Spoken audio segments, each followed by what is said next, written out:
Welcome, everybody. I think our Facebook audience is here. I am so excited to be here today. My name is Vija Williams, as most of you know, who are joining us week after week. I'm the Director of Growth for the Kinney companies here in beautiful, sunny Seattle, Washington. And every single Wednesday, we are here at noon Pacific time to do our agent training webinars. And today is a little different, and I'm really excited about it. Today, I am doing one of my favorite things, which is a one-on-one interview. And I am so excited about who I'm doing it with, because the person you see in front of you is Chris Stewart, the president of Place Inc., which I think we should talk about, Chris, because people may not know what Place is. And he comes to us as the former CEO of Berkshire Hathaway Home Services. And as I've gotten to know Chris over the last few months, I have just learned so much already. And he has so much to share. And so it is my honor to be interviewing him today so that everybody can kind of get to know Chris, because you are going to be seeing a lot more of him. And I think seeing his name and hearing his great awesomeness in general. So Chris, welcome. Thank you, V. That was quite the introduction. We should probably preface this by saying in about 30 seconds after meeting, we had nicknames for each other. Well, I mean, like there are regular nicknames, right? But I called you Stu and you called me V pretty much within 30 seconds. Exactly. No, we just had that chemistry instantly. Once we got through the cell phone coverage issues. Well, welcome to my life. Welcome to my life. Yeah. So, Chris, like I said, when you came to Berkshire Hathaway, I think it's an interesting journey. We're actually, rather than giving you a long introduction, why don't we dive into the interview, and we'll kind of let the interview unfold as your bio, as your introduction. How does that sound? Yeah, I love it. Let's do it. It's better to do it together, right? Bob Walsmith, I did go to Westmont College and I loved it. And it was amazing. So someone on chat was just mentioning that I must have gone to Westmont. That's awesome. Okay. And for those of you who don't know, the college I went to had 1,200 undergrads. It was very, very, very small. So everyone kind of knew everybody, right? Anyway, Chris, let's start at the beginning. I don't always do this, but you have a fascinating background because you majored in biosciences at Texas A&M. Okay. Isn't that crazy? Isn't that crazy? You know, V, it was one of those things where I really never knew what I wanted to do professionally. I guess like many of us, you have a lot of different ideas, but you don't really know. I wasn't really set on anything, but I did like science and math, academically. And so I just kind of chose that thinking, well, there's probably going to be a lot of career opportunities in the medical field and in healthcare. And so maybe I'll end up there. And like I said, I liked it academically. And so I just kind of ran with it. Yeah. I mean, it totally makes sense. I get it. Where did you grow up, by the way? Was it in Texas? I'm assuming Texas. In Dallas. Yep. I grew up in the eastern part of Dallas. Okay. All right. So you grew up in Dallas, went to Texas A&M and got a degree in biosciences. How many people were in your family? Did everybody go to college? Were you the only one that went to college? What did that look like? No, well, my grandfather, he went, he and his family were actually tenant farmers in East Texas. And so, he so desperately wanted to get off the farm. Like a lot of people in that generation lied about his age and went to the war early, before he was actually eligible, and came back, put himself through Texas A&M on the GI Bill. And then I went to college, and my younger sister, who's 6 years younger than me, she went to college. And that was it of the whole family. That was it. Other people have gone, partially to school for this or that, but only ones to graduate. Wow, that's incredible. I always like to know that. It's just so impressive when you break away and do that. So you majored in biosciences, and what was your first job out of college? Yeah, so that was another interesting story. So really just killing time between classes with a buddy of mine who told me about a career fair. This was our junior year, and again, no big plans, no real heat-seeking ambition at that point as a junior on finding what I wanted to do permanently. But I went through the career fair with him there on campus, and ended up hitting it off with these two great recruiters for this technology systems integration company, and just kind of fell in love with their energy and what they were doing, and ultimately the thing that sealed the deal, V, was this company was headquartered in New York City, and I'd never been to New York City. And so I thought, wow, that's pretty cool. I get to live and work in New York City right out of college, and they're going to teach me all the skills and things that I need to figure out, what they do in the world. And that was pretty much it. I really didn't even look at any other opportunities. I was just, so enamored with the idea of living and working in New York City. That's so awesome. So you moved to New York City. Did you like it? Yeah, I loved it. I mean, it quickly became, one of my most favorite places in the world. And I didn't want to leave, except the way that this company was set up. The headquarters did all the recruiting. They went around to, dozens of universities around the country and, sort of hand selected a class. There was about 32 of us that were brand new, right out of college, going together to New York City to learn and establish relationships. And then the idea was then they would, staff these people, these new college recruits and trainees out into their remote markets. And so Chicago and Boston and San Jose is where I ended up, was basically the assignment that I got. And I didn't want to leave New York City, but then I thought, well, California sounds cool. I'd been to California a couple of times. And so I thought, well, let's go do it, and so I transferred with that company out to their Silicon Valley office in San Jose. Mm-hmm. And then let's keep going, because this is interesting. I know the story. So then you got there. Yeah. So we were, basically we were a systems integrator, which meant that we were working with big, large companies on a variety of technology projects. And of course, little did I know that the internet was making its entrance into, corporate America and really commercializing there was a lot of commercialization of technology based around the internet. And I was, ground zero, right? Had a front seat in Silicon Valley. This is the mid 90s. And so one of our partners was Oracle, ended up making some good friends there. And an opportunity opened up as a global account executive with Oracle's sales team. And, at that time in Silicon Valley, Oracle it still is a very prestigious name. But, if you could get into the sales organization at Oracle, known, worldwide, at least in the technology industry, as, just a machine in terms of sales, I felt like, well, that's going to be a good launching pad for who knows what the next opportunity is. And so I spent 3 years roughly with that first organization, and then jumped over to Oracle in 98 and was there until 2003 and saw the ups and downs of the .com boom and bust. And again, working with some of the largest organizations in the world to help them with their technology transformation. Companies like Intel and Hewlett Packard and Hitachi and Fujitsu, Siemens, big global organizations. And again, had a front seat at all the disruption and innovation and transformation that those companies were going through. Yeah, it's fascinating. And then from there you went into mortgage, is that right? Yeah, so I ended up, making some great friendships along the way, obviously. And one of those friendships, basically presented me with an opportunity to be a part of the founding team to create a mortgage, what started as a brokerage business, but quickly evolved into a banking operation. And we were all about growth and scale.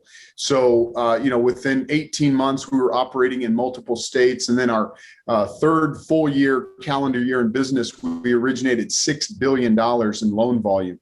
And my responsibility was to grow and lead the sales organization. The other founders were focused on marketing and the back office, the operations, the banking operations. And so we each kind of had our own individual, niche and focus. And together we built one heck of a company. And what ended up happening is after the downturn, we survived that. We scaled accordingly. We only lost one office, but we scaled accordingly. And then that was preparing to sell. So we basically wanted to sell that, organization to someone that, had a kind of a different path for it. They really wanted to turn it into kind of like a call center mortgage shop. And I really didn't want to be associated with that per se. because I had really fallen in love with the real estate brokerage side of the industry, and learning that and meeting the brokers and understanding the real estate agents and understanding the purchase money side of the business. That's where my heart was. And so I ended up joining forces with another group who I had, been fortunate enough to meet the owners. They had started a few years earlier, and they had an opportunity for me to come and own and grow the franchise side of their business. And that was a company headquartered in Silicon Valley, right there in Northern California still, called Intero Real Estate Services. And then together we built that up into the 7th largest brokerage in the United States. And that attracted the attention of Berkshire Hathaway's real estate group, Home Services of America. And they bought that company in 2014. And then in 2015, myself and the CEO went over to run the franchise organization for Berkshire Hathaway Home Services. Okay, I love that. And that's said so much better than if I would have just read this, sort of monotone bio. I think it's so much better than you. And I'm curious, Chris, I haven't asked you this yet.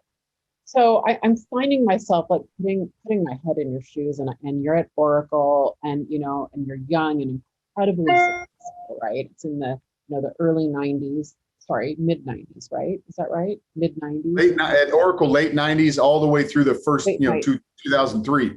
You are at Oracle. Just want to work this for the younger people. You're at Oracle during the .com boom. I mean, I just want to put it in historical context. That moment in time, you guys, if you weren't around then, was it was a very special time in tech. It was when all of the big companies, or a lot of them that we know now, made their break. Wouldn't you say, Chris? I mean, that was the moment. There were startups everywhere. It was an electric atmosphere. And you left that and went into mortgage. And I'm curious, what was appealing to you about making that move in the middle of all of that excitement? Well, all the excitement, on the front end typically comes with a lot of bumps and bruises on the back end, right? And so I was very fortunate, V, that through the .com boom and bust and the shakeout in tech, obviously there were a lot of people that lost their jobs. There were a lot of management changes. I can remember at Oracle, it felt like every year there was a new leader in sales.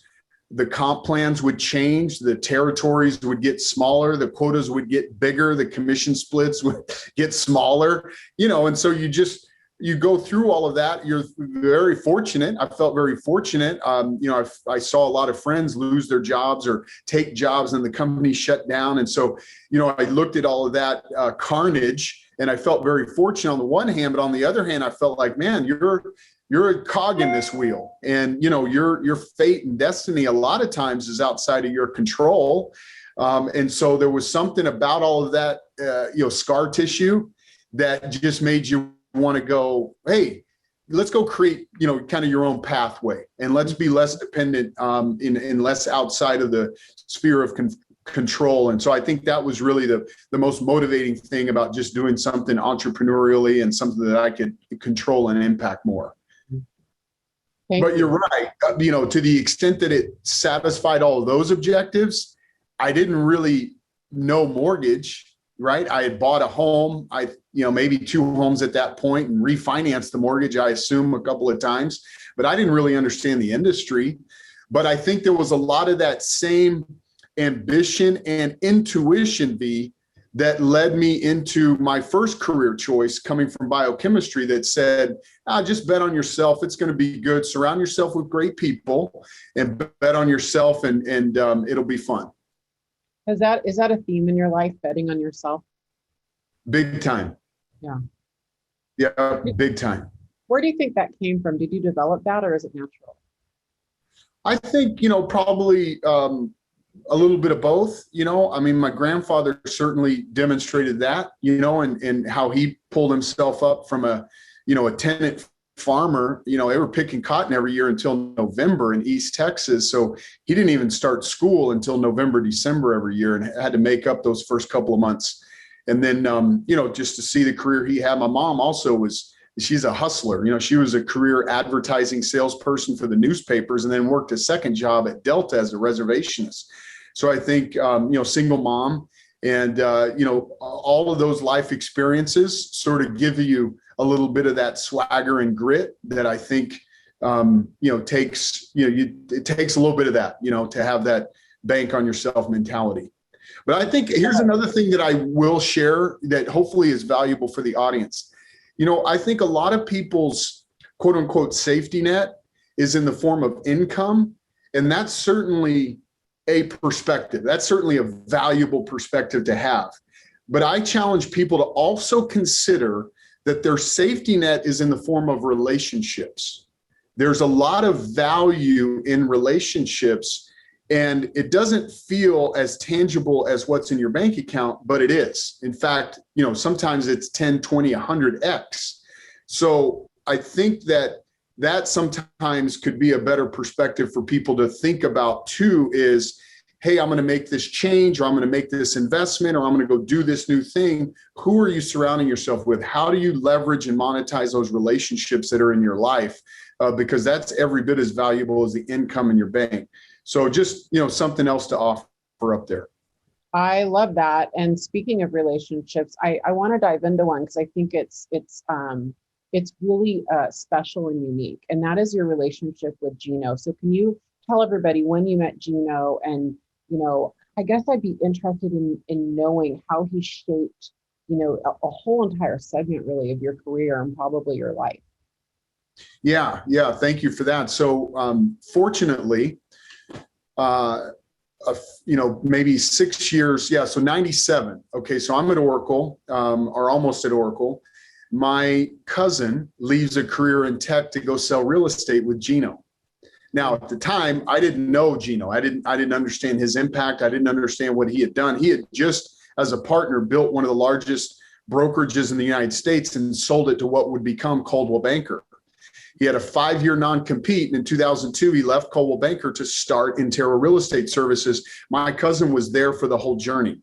My cousin was a top producing real estate agent, so he really had a great relationship with Gino and the other owners that gave me exposure to Gino and the other owners.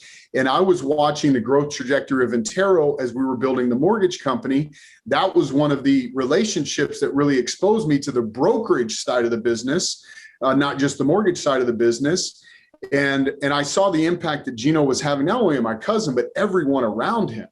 And I saw this serial level of success and accomplishment going way back to the first company they built and sold to Coldwell Banker, Contempo, then Coldwell Banker, then Intero, and it was on this meteoric rise. And so I thought, well, geez, when I was considering my next move post-mortgage, knowing that I had just fallen in love with the brokerage side of the business and the agents and all that I had met, I felt like it was a natural extension that Gino was somebody I could put a lot of trust and faith in, which I did.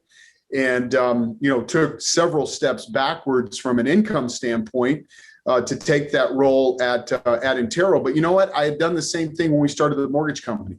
Many, many steps backward to take, I say, 5 or 6 to take 50 or 60 steps forward was something that I had done. It had proven beneficial. And so, just really hooked my wagon to Gino and that team, and basically just took every single opportunity that was available over all those years.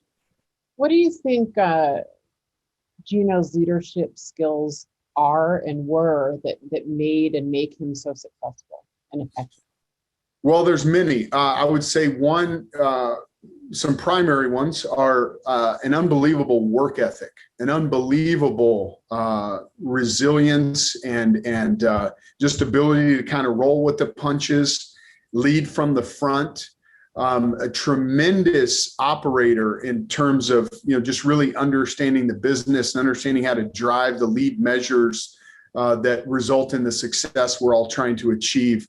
Very, very relational, very trust-based, really looking at helping. His personal mission statement is to help others achieve their goals faster than they would in his absence.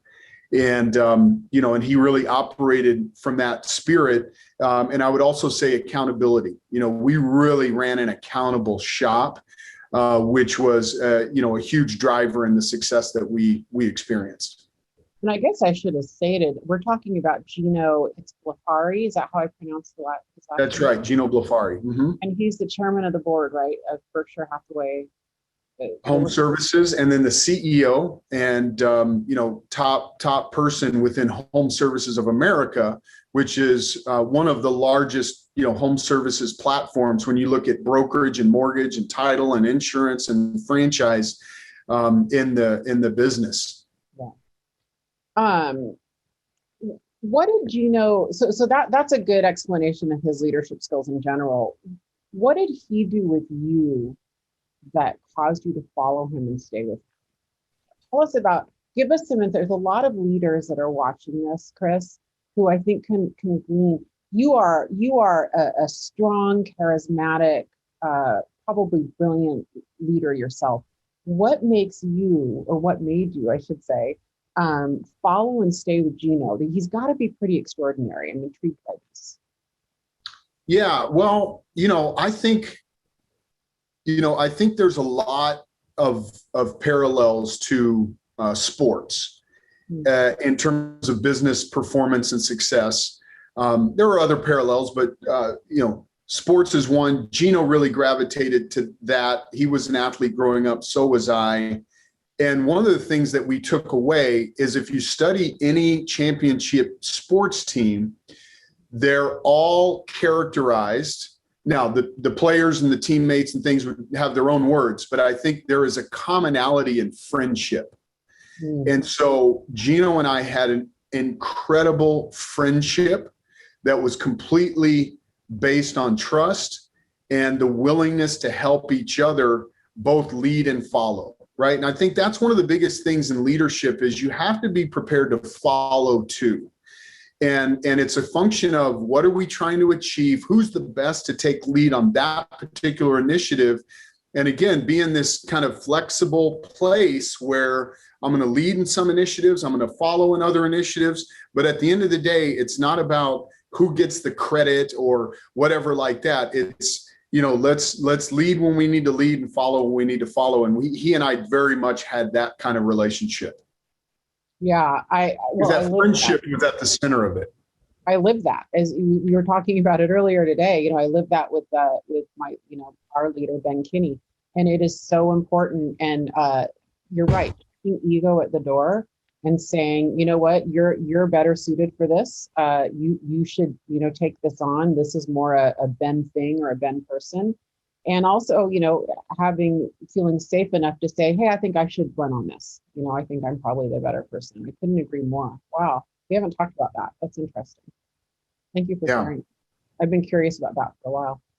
All right. So here you are. And, by all accounts, CEO of Berkshire Hathaway Home Services. You have like 3 roles, right? You had and you grew, by the way, I just want to state, can you share your agent count and how you helped grow that team there at Berkshire Hathaway Home? It's an incredible growth. Yeah. So during my time there, beginning in 2015, we were around approximately 32,000 agents. And as of the time I left last week, we were over 50,000. We were only operating in the U.S., in 15. And now the organization operates in 11 countries throughout North America, Western Europe, the Middle East, and Asia.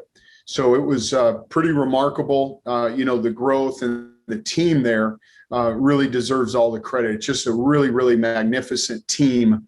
And they're really focused on, adding tremendous value to their operators. Well, and I knew you'd say that. I knew you would give credit to your team, and I just knew that. You didn't even have to tell me that, and I get that, and I think it probably was an incredible team, and I think you're probably an incredible leader. As you know, I lead 8 brokerages, and that is massive growth. I know firsthand how big of a deal that is to go from 32K to 50K. So really, kudos to you. That's huge. So by all accounts, Chris, you're very successful. You have a good gig here. You're with a longtime mentor and friend. I'm curious, what was going through your head when you started talking to Ben Kinney about coming to effectively a startup, right? Yeah.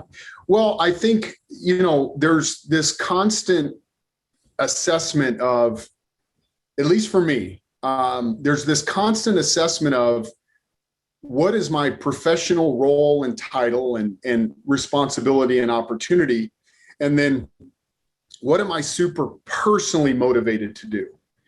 And I've always constantly tried to evaluate, is everything that I'm looking to do personally, the impact, everything, is that in alignment with the professional role and opportunity? And I would say what I'm super passionate about right now is really embracing the change and transformation that I believe the industry is going to go through in the next coming years. I don't know exactly what it's going to look like, what's going to motivate it, how it will be characterized, when it's going to happen. I just feel like almost what I felt like going into the late 90s as all this .com disruption was happening. Now, I don't believe that technology will be necessarily the tip of the spear in terms of transformation in the industry. I think it's going to be a number of different things, but I just feel, that there's something headed towards us. And so personally, I want to be in a position where I can have the maximum impact on the agents and teams and operators that are affiliated with me to embrace and lead the change versus being just kind of bludgeoned by it, right? Because that's one of the things I took away from my tech experience and the transformation that happened at all of those industries is there will be players that will lead the change and they'll have a seat at the table and they will impact the outcome of the transformation. And there will be others that just, again, get bonked over the head with it. So I'm confident that home services in Berkshire will be a part of it. Then the question became, what is the role for me? How much impact can I have? What are the things that I can do to influence and impact and be a part of the change? And ultimately, as I started to meet Ben and the rest of the team and yourself and all the wonderful people, I just felt like, golly, it feels like maybe this is just a different opportunity, not better. It's just a different opportunity to, again, align what I'm personally inspired to do. And so that really kind of became, the key point. Let's dive into that and go even deeper on this because it's interesting. Your background was in systems integration, and it strikes me right now that effectively Place is a business model, in essence, about systems integration in real estate, if you think about it, right? So would you mind sharing with everybody here, the basic, elevator version of what Place is? Yeah, so I would describe Place as, as a technology and consulting platform. So it's really a platform as a service that is intended to strengthen and expand the value proposition of top producing teams and sales organizations within the business. And the key point is, we're brokerage agnostic. So it does not matter which brokerage or brand a team represents. We don't care about that. We want to plug into that organization or have them plug into our platform and infuse them with all of the relevant mindset and philosophy, technology, systems, procedures for growth methodologies, agent retention methodologies, and to do that in a way that really creates this kind of horizontal network, right? So that's really what I'm inspired to do, is create a horizontal network of micro enterprises. Because really, when you look at a team today, it's a business within a business. And the challenges that any business has are unique as a function of the marketplace, the growth objectives, the competitive landscape.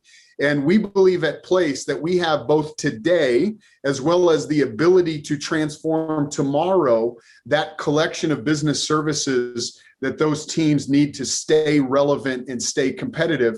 And I would just say that, again, based on the transformation that's headed at us as an industry, I think the likelihood that teams will continue to be able to just kind of figure this out, right? Assemble their tech and assemble their job descriptions and assemble their compensation plans and assemble their core service strategies.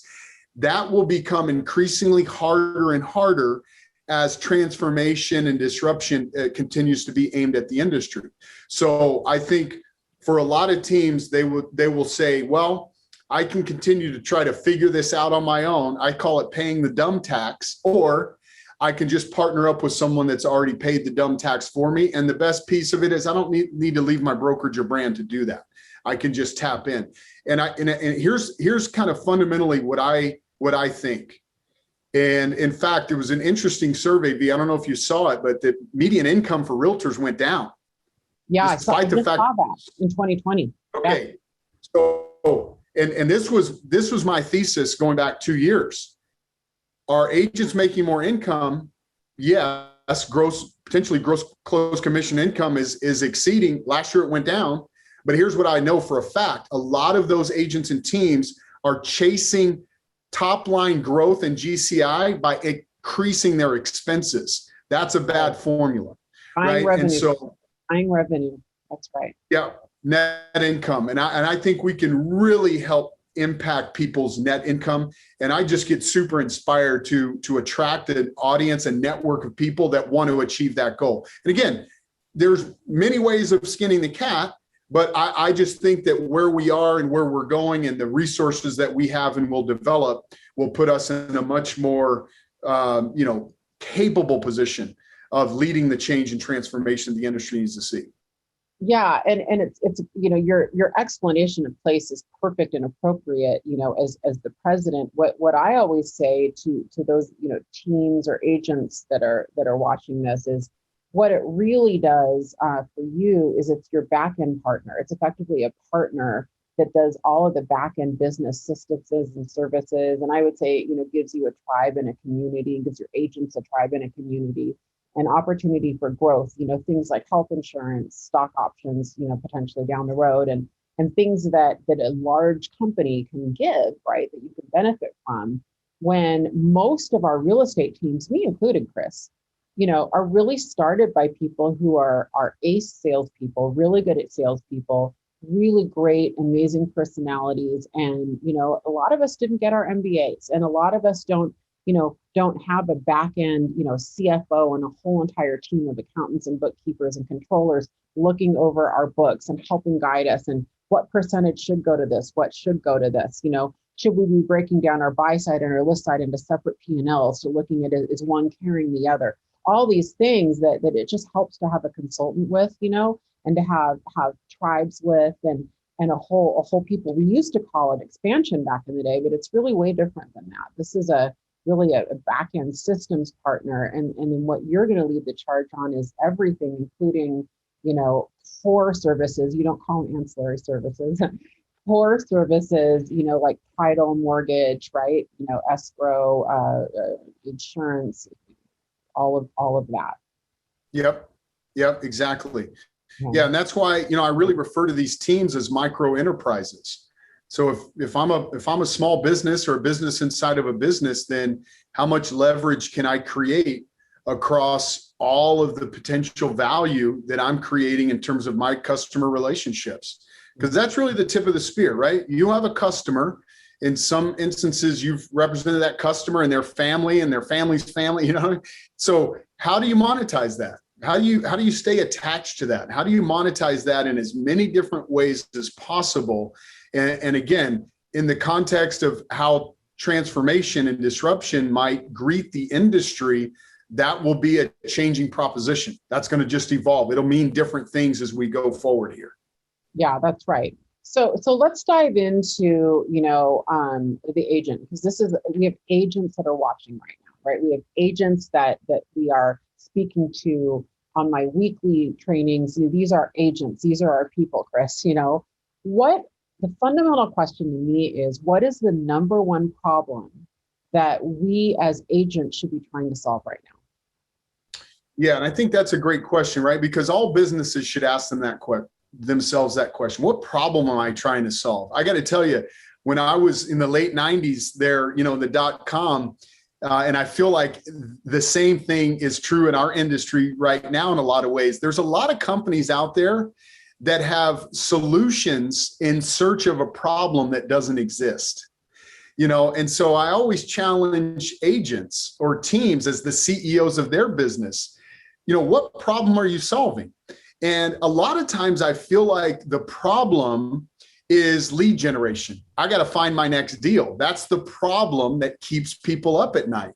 And I would say, well, how much value are you providing to the people that you already are connected to, that you know and trust, and that are connected to people that they're referring real estate transactions to? Because I think that's the bigger problem.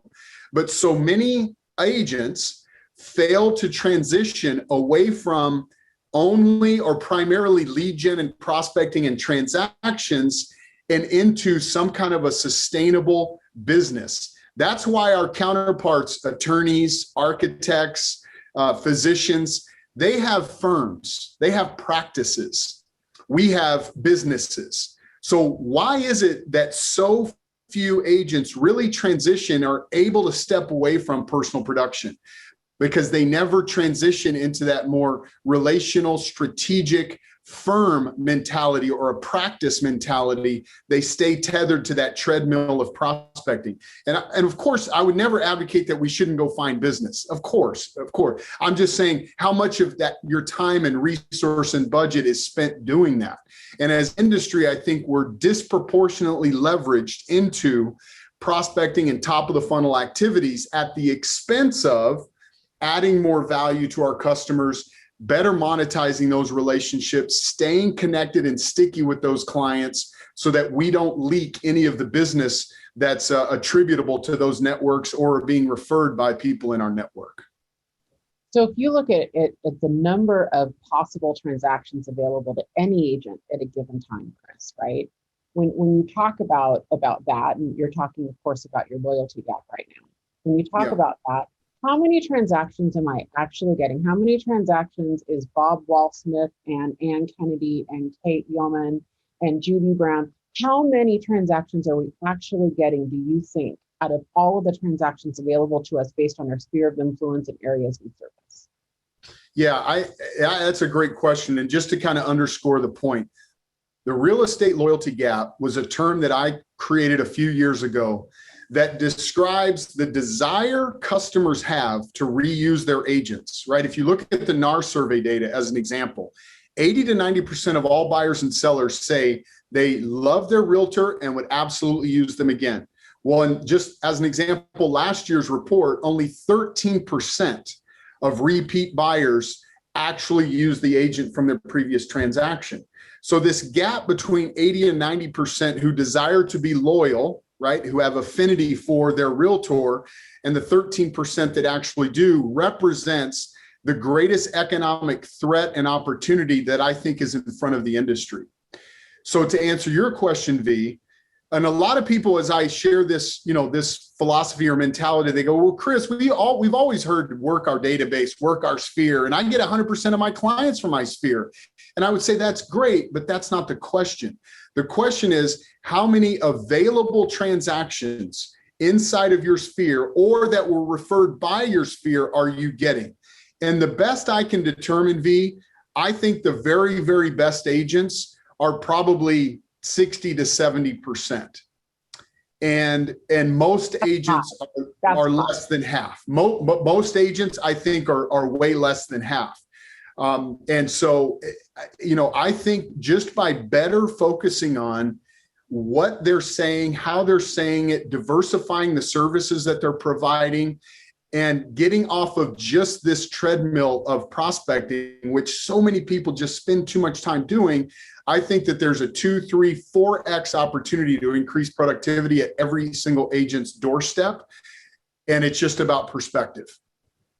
I love that. So the real estate loyalty gap is this gap. Make sure I'm, understanding it and internalizing it. It's the gap between age. It's the consumer wants to use their agent again. Most of them like us, okay, but only 13% are actually using their agent again. It's what's happening in between. It's what's happening in between that the day we bring that gift basket and give them their keys or whatever we do, and then the day they sell again or buy again. Yep. Right? That's the loyalty gap. And there's probably a latent desire that we're missing. So the question is, how do we insert in that gap? How do we close that gap? Yeah. And so I think that's where, again, good systems, good mindset, a platform like we're developing with Place, where you've got a diversified set of services to provide sticky value to those homeowners over time. I think it's not, as most things are in business success, it's not one silver bullet idea. There's a number of different things that need, systems integration, right? There's a number of different things that need to be integrated, but I think primarily it starts with the mindset. And I've been so delighted to see, as I'm working through our partner calls here at Place, how many of them have drastically reduced or eliminated altogether top of funnel advertising and promotion, because they're beginning to see, wait, there's a different methodology here. I did some forensic analysis with several agents and groups that I mastermind and plan with, and I can't tell you how many of them were failing to connect the dots between how much expense they had in advertising and promotion as compared to the actual closed results on net income. A lot of times agents didn't even realize they were paying nearly as much to generate the leads as the gross close commissions on those that were closing. But if you don't connect the dots, and that's, by the way, that's consumer acquisition costs. Yes. A lot of agents just don't even look at consumer acquisition costs, and they fail to associate the economic reality of closing that loyalty gap. And here's what I would say. If we were executives in another industry, let's say that we were retail, Nordstrom's or Gap or, Lululemon, or if we were travel, right? Southwest Airlines, Delta, or we were hospitality, Hyatt or Hilton Hotels or Marriott. If those organizations surveyed their customers every year and their customers said, yeah, I want to reuse you 80%, 90% of the time, but I actually don't. I actually want to use you, Marriott, but actually I only rebook with you, Marriott, 13% of the time. I rebook with Hyatt 50% of the time. Those people would lose their minds. It would be all that they talked about. We in the industry, we don't talk enough about that. And look at our industry headlines, look at the titles of our breakout industry sessions. How many of them are prospecting, lead gen. I mean, it's an insatiable part of the industry's appetite. And again, I'm not saying it should go to zero. I'm just saying that we've got to be more mindful that it can't be so heavy that it gets in front of this loyalty gap and the loyalty we're trying to drive. Well, and I'll go farther. I of course, I completely agree with this. And I'll go farther. It's actually okay if you want to do a 1-to-1 or 2-to-1 ratio on CAC. Let's say you want to pay for leads or something. That's probably okay, as long as you have back-end systems where those people are going to go into your new database and your new funnel, Chris, and they're going to be clients for life. A one-time CAC is okay, but what I'm seeing is a churn, where it's a constant CAC that's not going into a back-end processor system to take that as a lifetime client. That's right. Yep, that's right. Yeah, so if you're going to do that, of course, but I would say as a rule of thumb, your customer acquisition cost, your ROI needs to be at least 2.5 or 3x. Yeah, agreed. But to your point, if there are some low cost methods that you're out there and finding success with, that's fine, because there's the opportunity cost, right, V? Is that if I buy 100 leads, I'm chasing 97 people that will never close for some period of time, and how much emotional, psychological, financial time drain did chasing those 97 cost me in terms of picking up the phone and engaging in valuable consultation with just 10 people in my network in the same amount of time I'm chasing the 97. 100%. And the fact of the matter is, Chris, is that most people don't have automated tech systems to even take care of those. It'd be one thing if they did, but most don't. Yeah. So most are throwing money at a top of funnel, mechanism to get them leads, right? And there's no database program behind it, and there's no, automation of the whole thing. And so, or it's just automation and no one's doing anything with it. And it's, and I'm guilty of that. I just want to honor my fellow agents that are listening to this, saying, oh my gosh, I'm slamming myself. I mean, we are busy. At the end of the day, if you're a busy, successful agent and you have this really good instinct that, hey, I probably need to add a pillar, probably need to add a lead gen pillar. It's a smart decision to want to do internet advertising, all of this or whatever it is you want to add. You just have to be very mindful of what you're building behind it. Like Chris says, that you're building a practice and that you're kind of backing into it. And that's why, Chris, you and I are passionate. Obviously, we're passionate about, I just think everybody needs a community and a tribe for this. I tried to do this on my own. So few people can do this on their own. It's very challenging to do this on your own. So. Yeah, and I would just say, in my experience, I think that there's two kind of psychological attitudes to wanting to go it alone. One is you don't want to admit you don't know what you don't know. And that's hard for someone, some people just to recognize. The other thing, in my opinion, the second thing is, just being unwilling to share the credit, so I just encourage everyone just to recognize that, hey, there are models out there. There are systems and tools and things. Again, it's the dumb tax. You don't have to pay the dumb tax on everything. You don't have to keep paying it, and sharing in the credit and being a part of a community and growing and getting better together. There's a lot of joy in that, but obviously it's not for everyone. And some people just want to go it alone. We all have our journeys. I'm curious, because I've gone through my ego portion of my journey, right?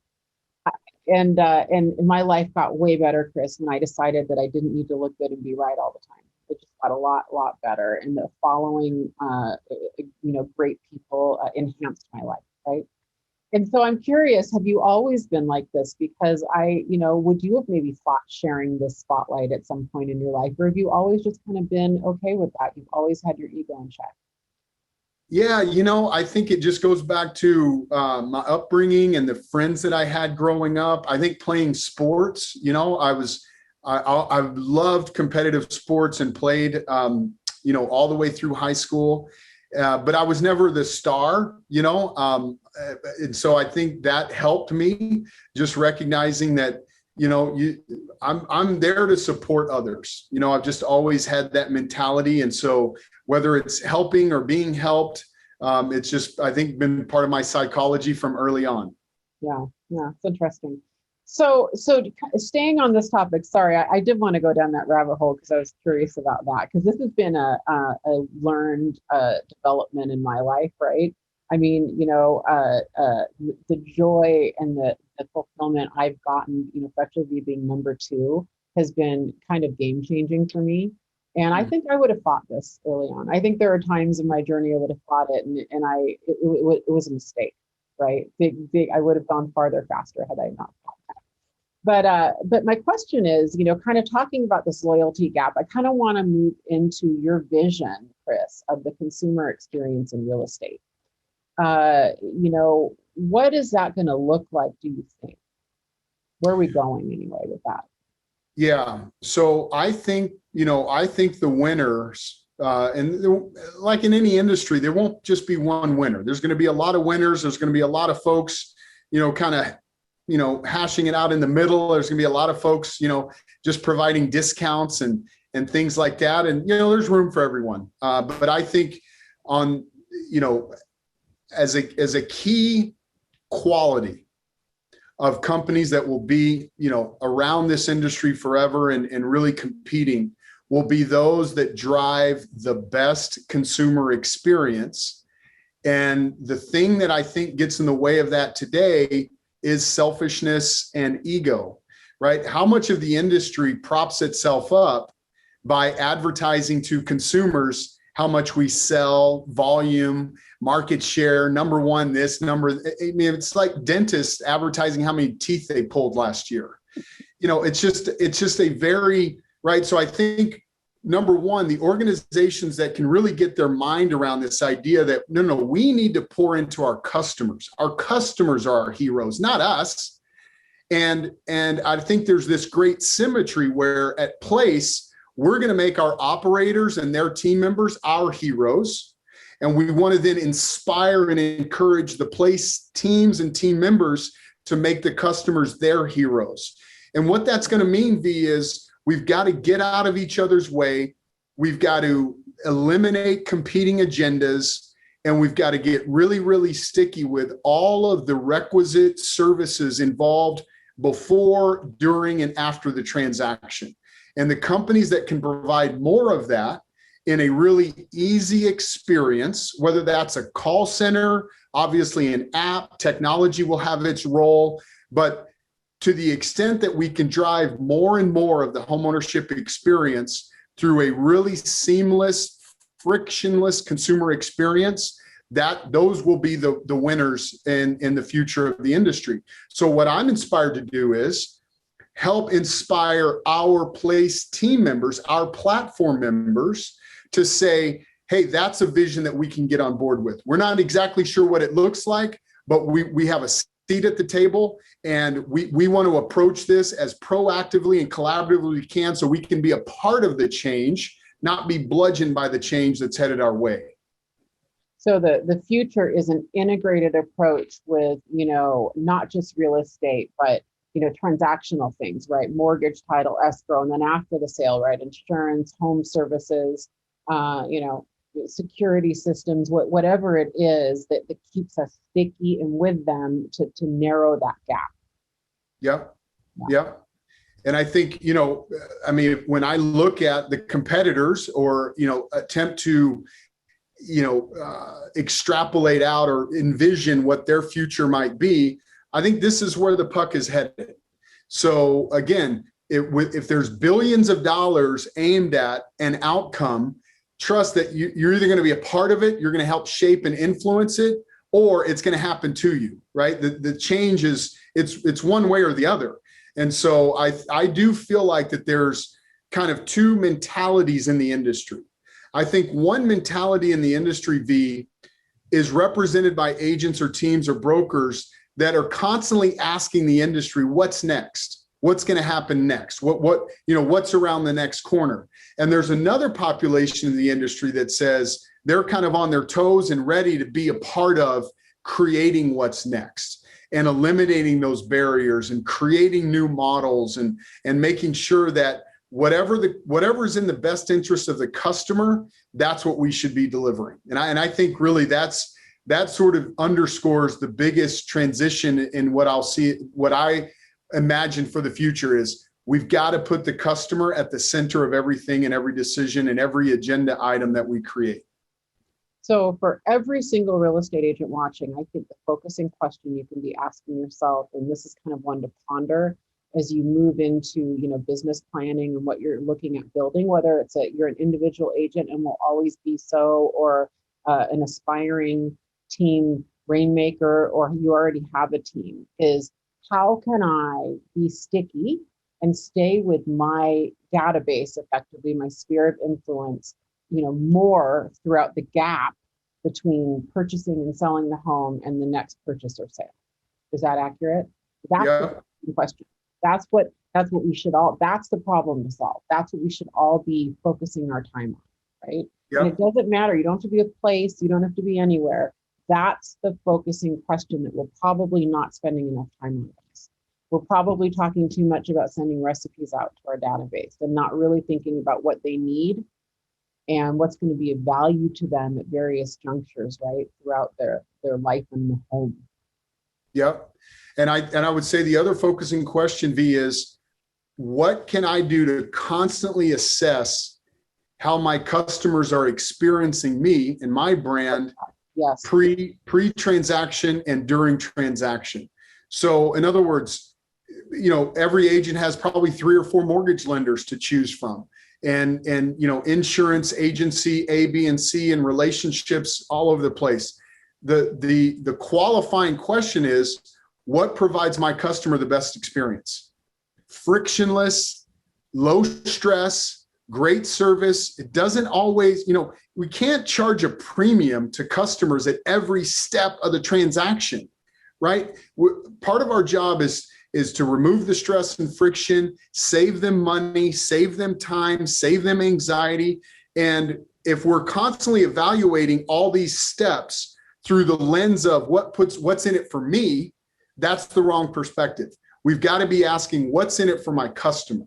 And how do I generate more value, less friction, less anxiety, for my customer, and just constantly evaluate that.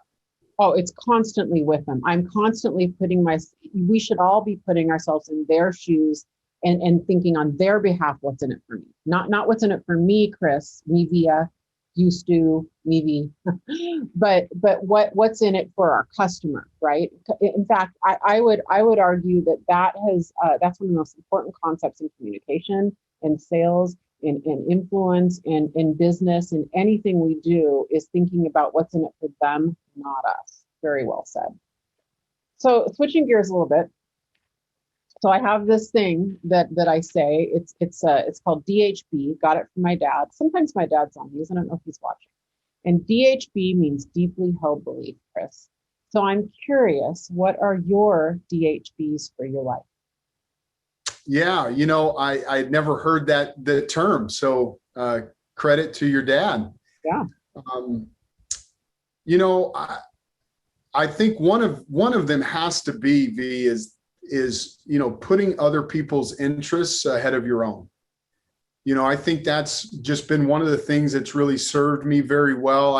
I get up every single day and really try to ground myself in the spirit, in service, in the spirit of service of others, and I feel like, the more that I can help other people, achieve what they want to achieve and align my achievement with theirs, that has just been something that's really served me well. I also think integrity, just doing what you say you're going to do and following through is something that's it's like Slide Edge, that book Slide Edge. It's easy to do, it's easy not to do. But I think just doing what you say you're going to do, and most importantly, honoring the commitments that you've made to yourself. Because if you don't honor the things that you told yourself you're going to do, how much easier it is to dishonor the things that you've told other people you're going to do. And that could be as easy as sending a follow-up email or making a phone call or showing up on time, or making plans and keeping them. And I got to tell you, I think the difference in a lot of people's opportunity to 2, 3, 4x their results in life really just come down to keeping one's commitments, which to me is integrity. And I would say those are two of my hallmark, deeply held beliefs. I love that. What do you think your superpowers are? Ooh, you know what? I would say among the top is empathy and compassion. Yeah. Empathy and compassion. I really have a great capacity to just, be in another person's shoes, to the extent that helps me influence and coach and lead and be a friend, however I need to show up. I feel like my ability to be empathetic and compassionate are really super, super valuable. Okay. I've only known you, I don't know how long, a few months, but can I share a superpower of yours that I've observed? Yes, please. Okay. I think your fundamental superpower, and it kind of ties into yours, is your relationship ability, how purposeful you are with your relationships, especially I can already tell your key relationships. I think it is probably the secret of your success. And again, it probably builds on, that it probably builds on empathy and all of the things you were saying, but you've already blown me away. We did a group Zoom, Chris, with, I don't know, 10 of us, and, for you to send a handwritten note, which I'm sure you sent to everybody, I was just like, oh, I suck. Like, that is so good. But you followed that up with a handwritten note, I imagine to all 10 of us, things like that are incredible. The other thing that I love about you is that you and I we kind of share something together. And that is that we both love the word love. And you and I are two people who we use the word love in business. We talked about it, right? And you told me a story. Are you comfortable sharing that story about how many people came and said they loved you? Yeah, yeah. So this was a story. One of my high school football coaches, he's now coaches in college for the University of Hawaii. He was at Arizona State prior to that, and he's out on the speaker circuit. And so I brought him, the first time I brought him in to speak to the Berkshire Hathaway Home Services Network, it was to our top 50 brokers. And we had this really nice awards dinner out on the lawn. We were in Anguilla or Antigua, somewhere like that. It was really beautiful and scenic. And so he sits down, and I'm just trying to give him the lay of the land of this event. He had just gotten there in the dinner, and he said, "So what really motivates you about this experience and what you do and all of that?" And I said, "You know what? The biggest thing is I feel like every new relationship is an opportunity to meet a new best friend." And in fact, so after we were sitting down having dinner, I was going to get up and do the awards function. So now we call each of the brokers up one by one and acknowledge them for their ranking. And I said, I'm going to count how many times the brokers come up and we hug each other and they say, "I love you." And just as kind of like a response to his question, why do I do this? And so, I think the number was, 28 of those 50 people, said, "I love you," as they came up to get their, congratulatory recognition and ranking. And so I brought that back to the table with him, and he, just blown away. And that inspired him. He's spoken since multiple times to the network, but it inspired him to have a whole new relationship with many of those brokers himself, which is very, very cool. Well, it inspired me, and it's why I wanted to end with that story, because since then, I have been even more purposeful, Chris, about using that word with my people. I already did. I already, have used that word, but measuring my success by how many people use that word back to me. And that's what I got out of that story, that you didn't you didn't talk about numbers. You didn't talk about what the awards were for, right? You measured the success of that by the fact that 28 out of 50 told you they loved you. And that is, I think, your superpower. And I think that we can all learn from that. I've already learned from that. So Chris Stewart, thank you so much for giving us a very valuable hour, which I am sure is a very busy week. We appreciate you. Hopefully you'll come back. Hopefully I didn't scare you. Thank you. So much. Thank you, V, so much. I appreciate you. I love you. And so and I honored. love you too, my friend. See, it's yes. Yeah, this was an honor, and I'm happy to come back anytime. I love it. Thank you. Well, speaking of coming back, I know a lot of you guys have been asking for Ben Kinney to come back, and he is. So we confirmed Ben and I are going to do this on the 23rd of June. So we're back every Wednesday. Don't worry, we'll be back next week at noon. But Ben is going to come back and do that on the 23rd of June. We're going to do a leadership topic that day because a lot of our leadership people miss us, they say. So, and I miss you all too. So, because I love you.